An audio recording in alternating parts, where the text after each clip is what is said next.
Welcome to the Actually You Can podcast. I'm Miff Galloway, a performance coach passionate about supporting ambitious and high-performing women just like you who know they have untapped potential just waiting to be unleashed. If you're looking to massively up-level your performance in all areas of life, you've come to the right place.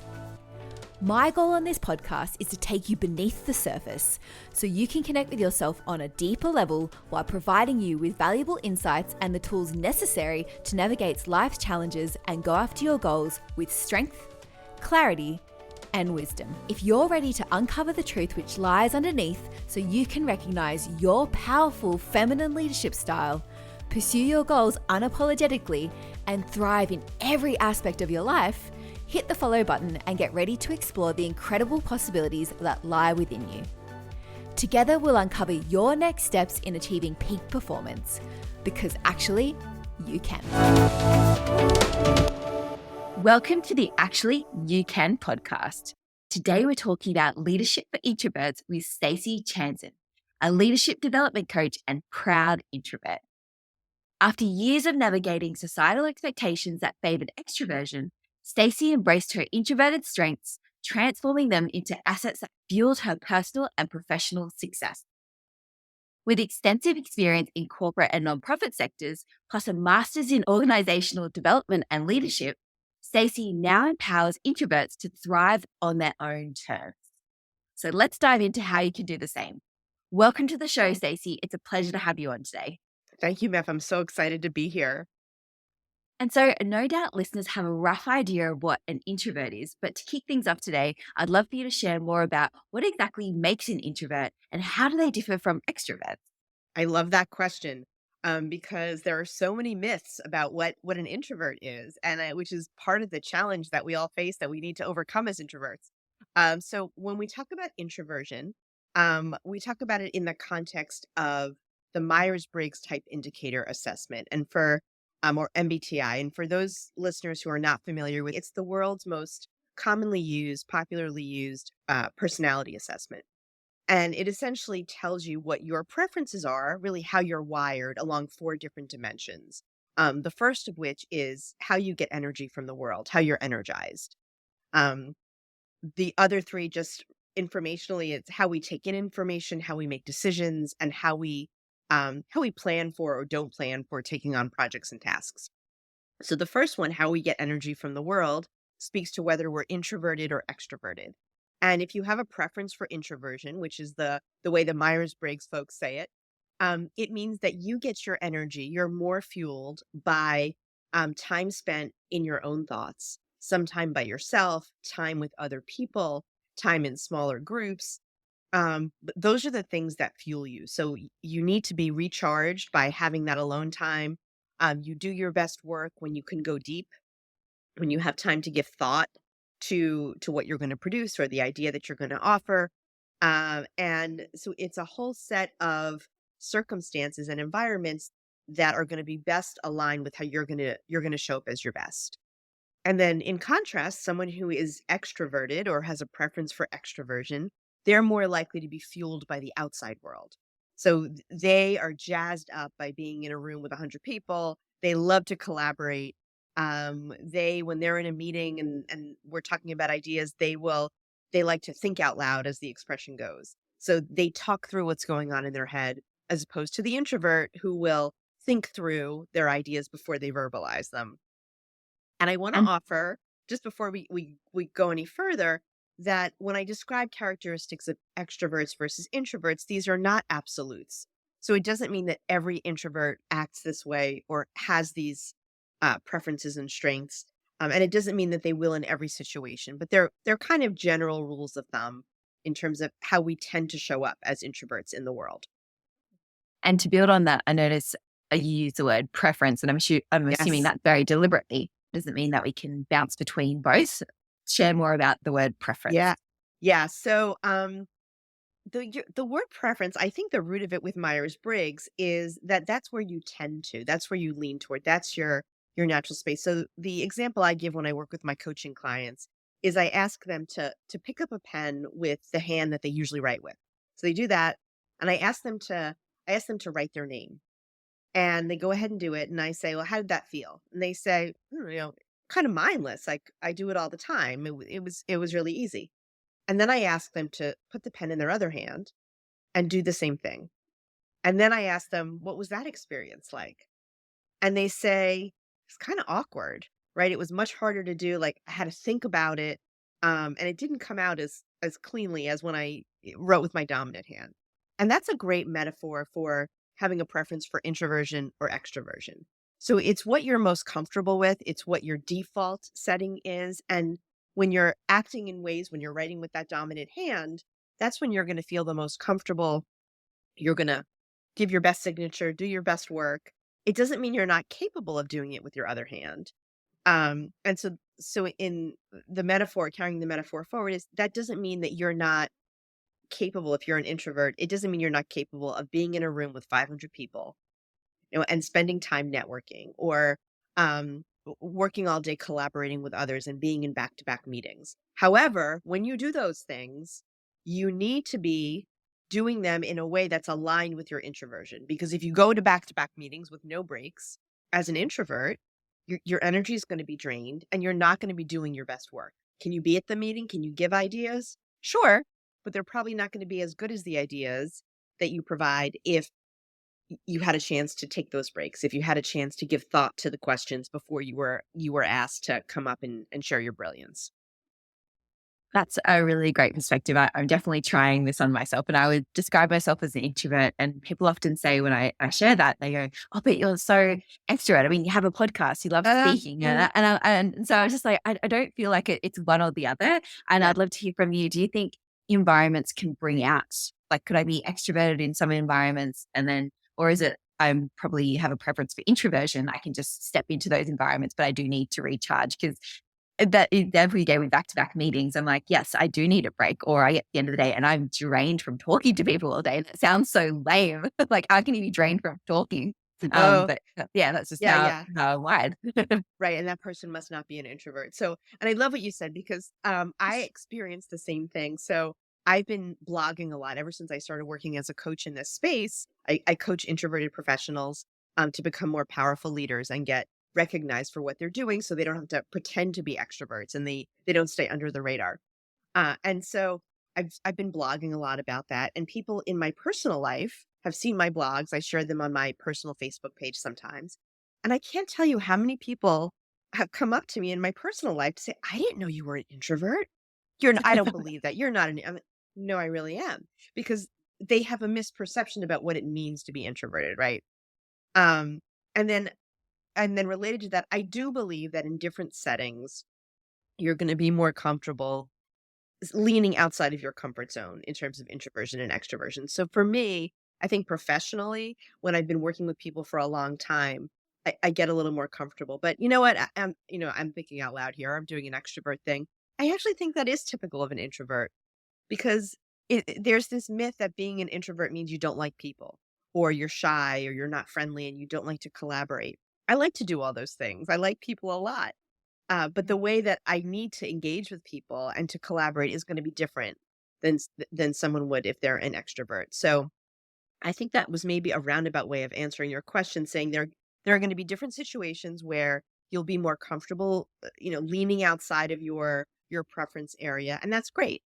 The key is really knowing yourself, like knowing what you need in different situations, in different environments, so that you're going to be able to show up as your best self, do your best work. And when we're talking about the professional arena, how you can be seen for your leadership so that you're getting promoted, you're getting recognized, you're getting the raise you ask for, all these things that are sometimes harder for introverts to get than extroverts. I mean, we could just stop the podcast here, and I'm sure there was a tremendous amount of value in what you Right. just shared, but introverts in there. I feel like there's a bit of a narrative out there that to be successful in corporate spaces or just any environments where you're interacting with people, you need to be extroverted. You need to be loud, be out there, make Yep. yourself known. And so I've always seen that as like, oh, I have to try really hard to be successful because it goes against my preference. Let's use that term. And so you've already spoken to a little bit about introverts and leadership. And so I'd love to hear more. Why and how do introverts make great leaders? Oh, I love that. It's my favorite question.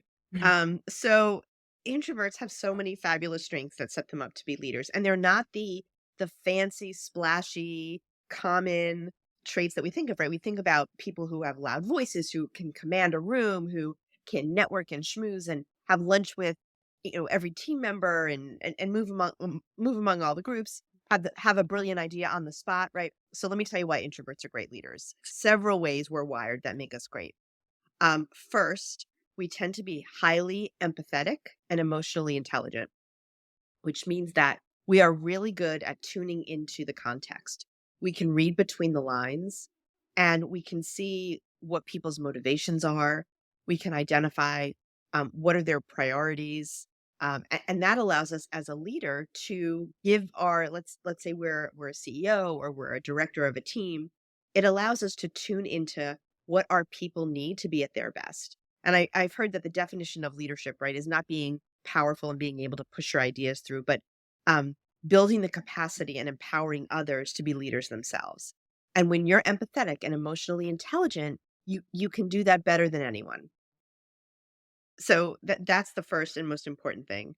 The second is that we are really good active listeners. We're very good at sitting back, uh, reading body language, facial expressions, picking up on other contextual cues that, again, help us to come up with really brilliant ideas and insights that are going to be attuned into what others are feeling, what their priorities are, and what their needs are. And it also allows us to, um, it allows us to give other people space to talk, to share what their needs are, and we learn a lot. And that's related to another thing we're good at, and that's we're good at sitting back and listening. Kind of, we're a little more comfortable with the silence than extroverts are. And when you sit back and you let other people talk, now I will say, does not describe me. I get very uncomfortable with the silence. But when you sit back, you're letting other people talk. You're taking in what their perspectives are, and all of this sets you up to come up with innovative, creative ideas that you might not have come up with if you were too busy talking and trying to claim airspace for yourself. So that's a big part of it.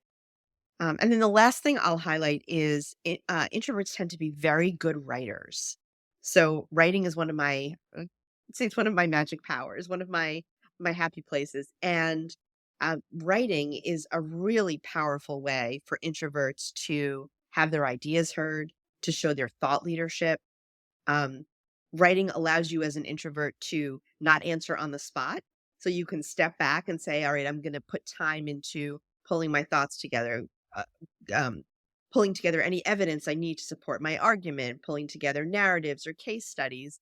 And then because we tend to be prolific readers, we're very good storytellers. And we use that storytelling strength in our writing as well, which just really enhances the power of the pen or the power of the keyboard for us. I think it's very hard to be an effective, powerful leader if you're not a great writer. Yeah. I'm sitting here nodding because I married an extrovert and I just feel like I should just share all this with him. I'm like, oh my gosh, have I just made a big mistake? An introvert and extroverts cohabitate in the same environment? No. Are we doomed? Or I will tell you, I think you probably complement each other really well, right? So in Myers-Briggs speak, or when we talk about the letters of your profile, my profile is ISTJ. And I'll share the first time I did a Myers-Briggs assessment was I think it was about 12 or 14 years ago. I was working for a nonprofit and the whole staff had to do them. And then we got to learn about other people's profiles. And we did some exercises with a leadership coach. And when I learned some people who I work with were the exact opposite letters than I was, the first thing I thought of was, wow, now I know why you drive me crazy, right? Because yeah. we're programmed entirely differently. But the second thing was I had this epiphany as I started to reflect on the fact that, you know, you drive me crazy, not because you're not as smart as me or you don't approach problems the way I do, or you're not as organized as I am. You just do all these things differently. And the beauty, I like to say, is in the alphabet soup. When you have a mix of all the letters, I think that is so true at work, right? If you have a team whether it's an ad hoc team for a project or a standing team, if you have people on a team who approach things the same exact way, the quality of the work you're going to do is going to pale in comparison to a team that has a mix of the letters. And I think the same thing applies in our personal lives. And I'll share as an example. I recently traveled. My husband and I traveled overseas with my sister-in-law and brother-in-law. My brother-in-law is an extrovert like you can't even imagine, and just to the nth degree. And when we would be on tours or we'd be in a cab, taking a cab from one place to another, he would always sit in the front with the cab driver. And he nonstop was asking questions. What are we looking at? And when did you move here? And what's the most famous thing that we should see while we're here? And what food should we make sure we eat? And I was a little bit mortified sitting in the back seat, but I was also super grateful because he's asking all these questions I would love to know the answers to, and I would never ask them.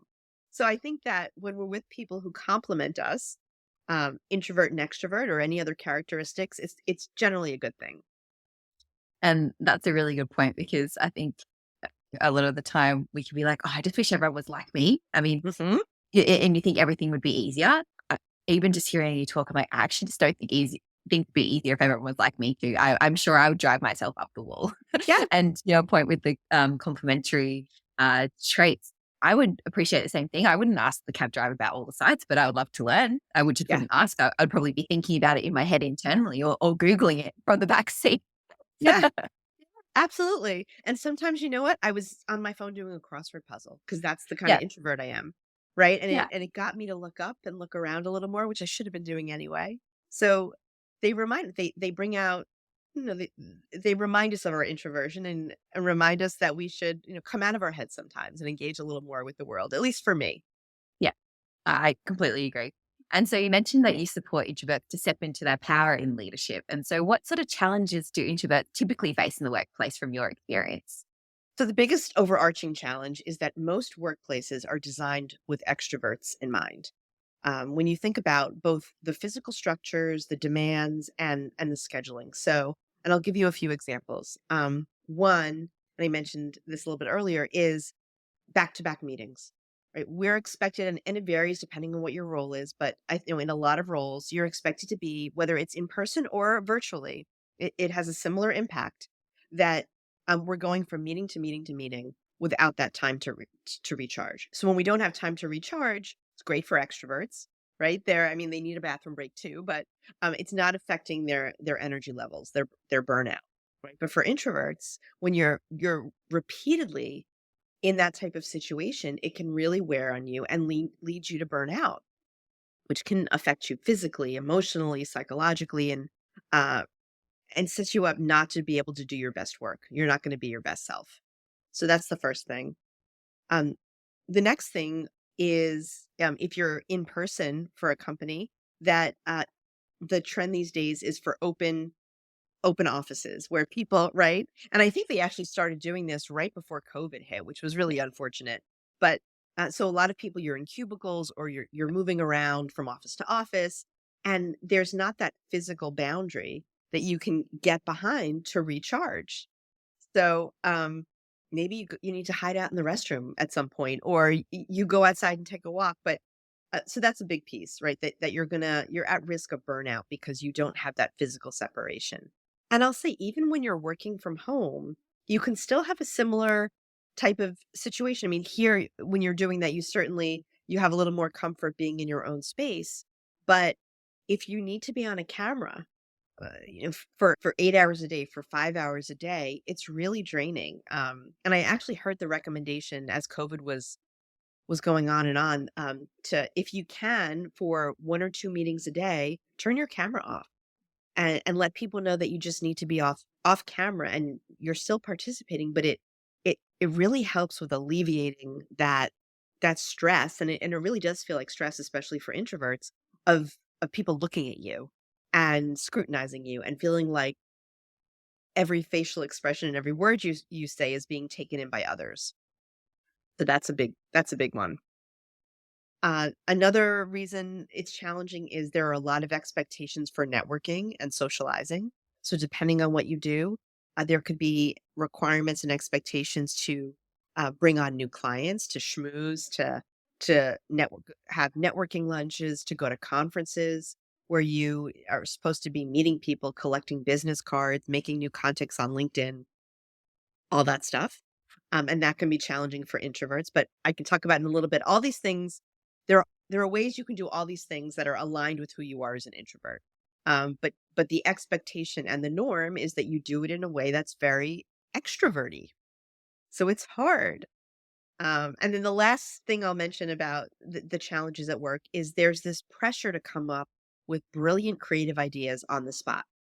So you're in a meeting and someone says, "Okay, this is our challenge. What should we do?" Or someone raises a question, raises an issue, and the extroverts, they're thinking out loud, right? They're coming up with ideas. They're not necessarily the best ideas. But for an introvert, we feel that pressure to do it as well. Whereas we're probably going to come up with better ideas if we have time to go back to our desk and think about it and respond in writing or meet with our boss one on one to share our idea. But these are not the norms. These are not the normal structures that workplaces provide.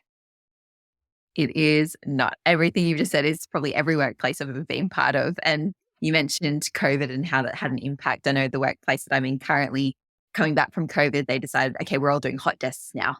And so full open plan and every meeting is on camera. And we do a lot of brainstorming sessions. And yes, it's great for the extroverts, but I leave quite drained and now it all makes sense. I'm like, I'm not broken. It's not just a me thing, it's potentially an introverted thing.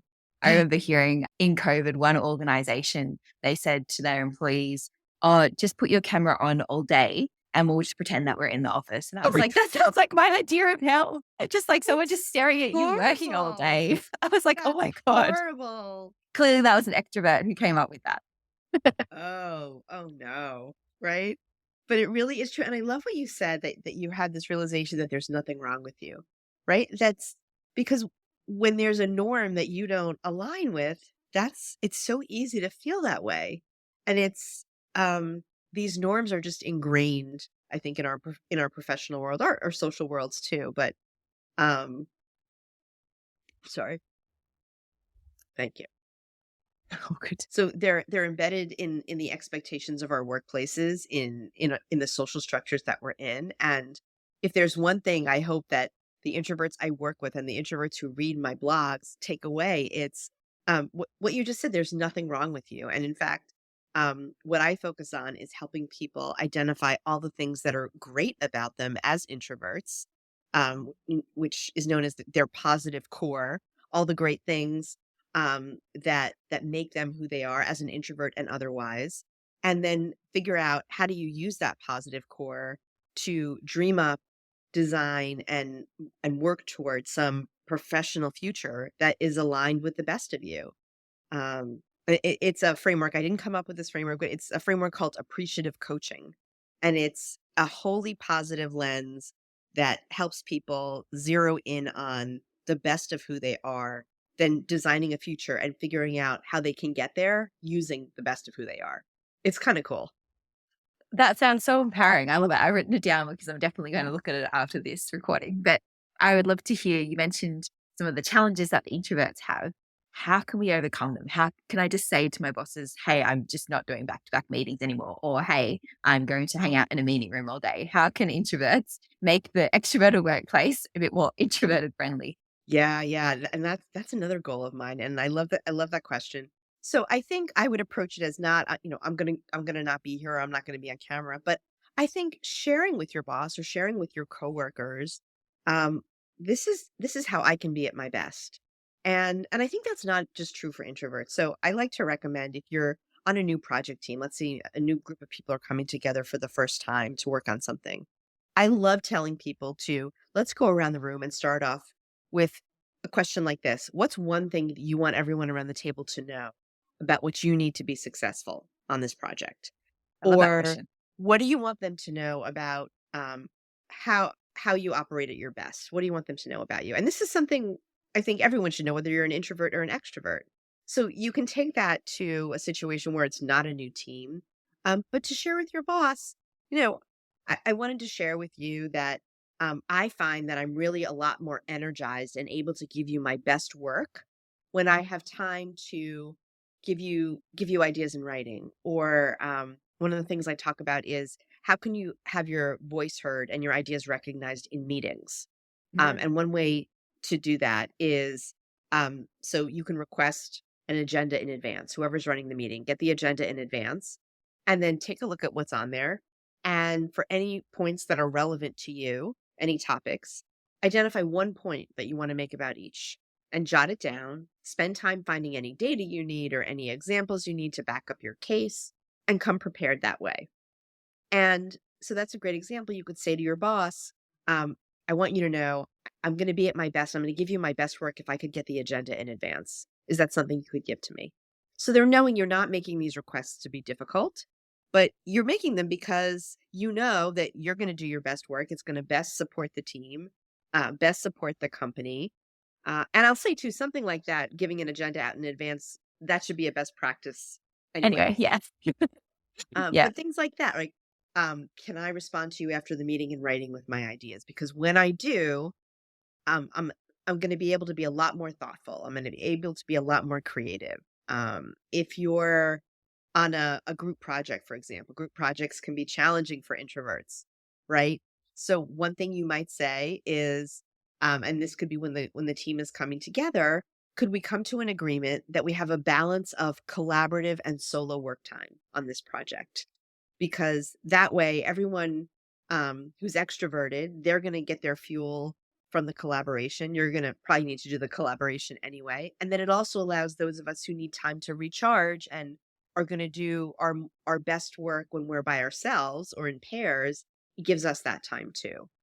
So it really, and I think the more you do that, the more we do that, you're going to be raising awareness among the people you work with, whether you're in a corporate space, a nonprofit space, a public space, whatever whatever type of employer you have, to begin to recognize that there are different types of work styles, and we need to um, allow for people to show up in ways that are going to let them be fulfilled, do their best work, and advance the goals of the team or the organization.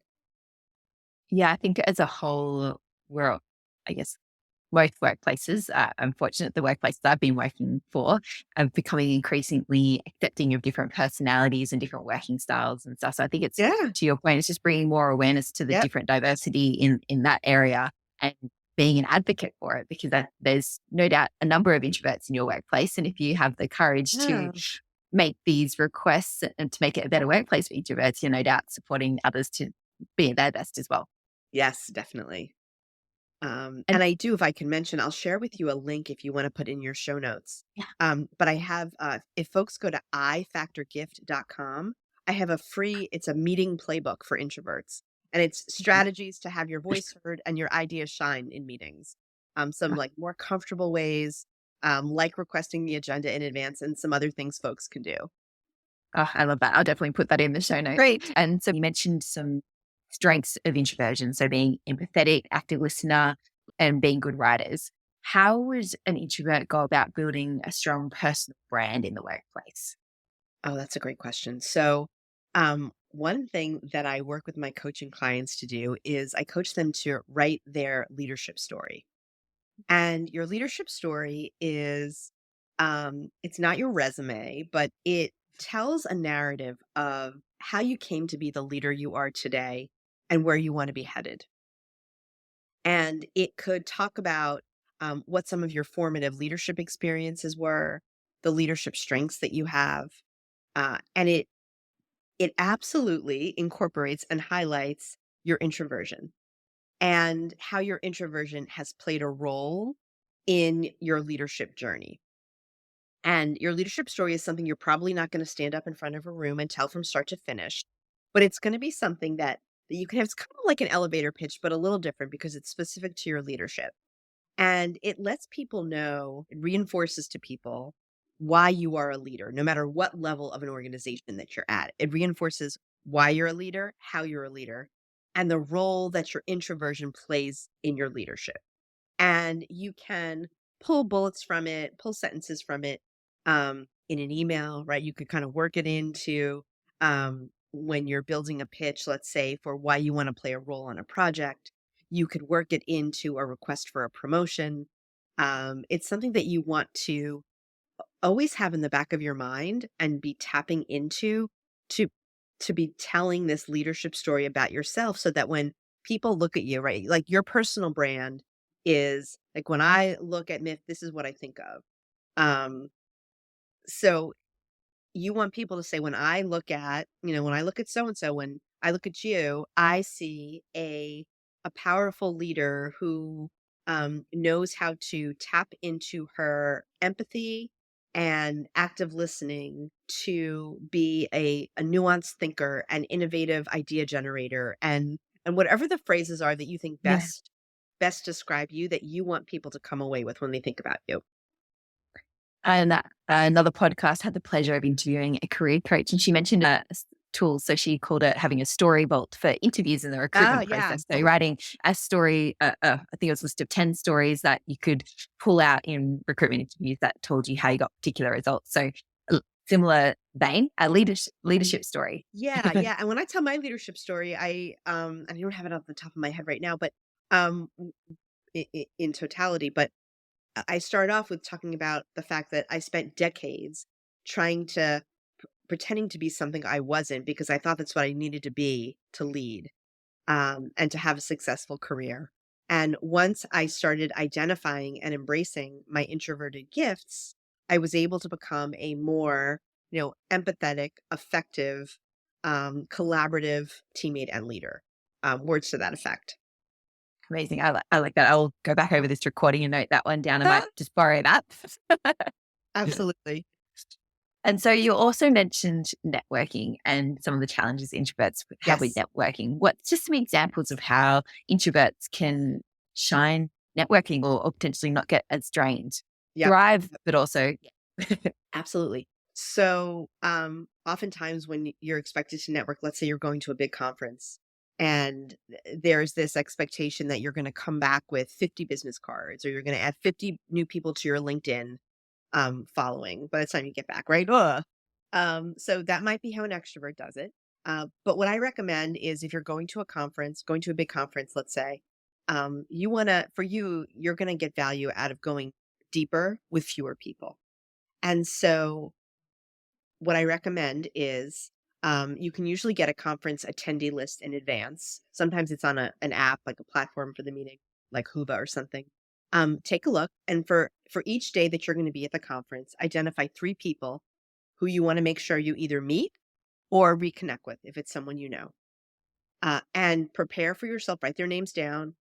Do your homework. Introverts are very good at preparation. So whether it's checking out their LinkedIn profile or finding their website, their company website, learning a little bit about them, jot down notes for yourself, and identify what it is you want to get out of that meeting with each person. So it could be, I want to get a recommendation for a new job, right? It could be something as forward as that. It could be you want to get advice on something. It could be you want to learn about a research paper that they published. But go into it knowing what you want to ask. So that you're not saying like, "Oh, what do I say now that I've met this person?" But once you get through your 3 people each day, like, check them off and be done. Don't put pressure on yourself to meet anyone else. Um, you also want to follow up. Introverts are very good at follow up and that attention to detail. So make sure you follow up with them afterward, either with a LinkedIn invitation, or a LinkedIn invitation and an email saying it was great to meet them and mentioning something that you talked about. So that's a big one. I would also say, when you're at a conference like that, it's very easy to get your energy drained because you're going from session to session. There might be a cocktail reception, there might be a dinner. Give yourself some grace, and maybe just identify a subset of the sessions that you're going to go to. And then take a walk in the middle of the day. Get some fresh air, get away from people, or go up to your room early. Maybe you skip the dinner, or maybe you stop going to sessions at 3 o'clock and you just go up and you recharge. And that's going to help you to be fresh and to be able to go back the next day and pick your networking back up again. And because it's a lot when you're around a ton of people like that. So you need to be practicing self-care, and it's going to set you up to be a lot more energized and engaging when you're meeting these new people. and I love that. Like, just makes conferences and those sorts of events seem a lot more achievable for me. And I get this a lot with my clients. It's like you can sit there and be like, yep, I know exactly what to do. This sounds great, but it's hard. What would you say to an introvert that's like, Yeah, but it's really hard to go against the norm. It's normal to need to get the 50 business cards or to be in back-to-back meetings or to be in an open plan office. And so they Yeah. tend to do what's normal rather than what they could thrive doing instead. What would you say to that introvert? That you're likely not going to thrive if you do it that way, right? We're typically not successful when we try to be something we're not. Maybe it'll work one time or for a short period of time, but chances are if you say, "No, I can be on back-to-back calls every day," you're likely gonna burn out and you're likely not gonna be able to show up as your best self and it's gonna backfire. And I like to say as well, it's like people listen to this podcast, it's like they might not have known this information beforehand, but now you know you can't unknow. So by choosing Yeah. not to do something differently now, you're literally going, I'm going to just sweep this under the rug and pretend it didn't exist. And except that I'm just not going to thrive in the workplace. I mean, that sounds ridiculous to the people listening to this because I know they're all high achievers looking to achieve big things. So you know this now, you can choose differently. It's not going to be easy, but luckily the people listening to the show like doing hard things.